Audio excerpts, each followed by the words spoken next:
আৰু আজি আমাৰ বৰ্ণালী ডেকাই বনাই আছে পনীৰ। বাহ,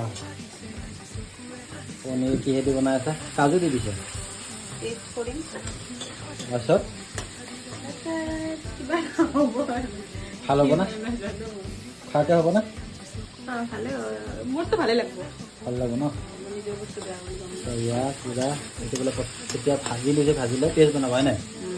পেষ্ট বনাব আৰু এইখানে গাখীৰো দিব আৰু এইখানে পনীৰটো তোমাৰ ভাজি ৰাখি থৈ দিছে বঢ়িয়াকৈ। তো এইফালে বঢ়িয়াকৈ ভাজি আছে এতিয়া। আৰু এইফালে এইটো চয়াবিনৰ তৰকাৰী হয়, চয়াবিন আছে, তাৰপিছত পটল আছে, তো চয়াবিন বনাব। তো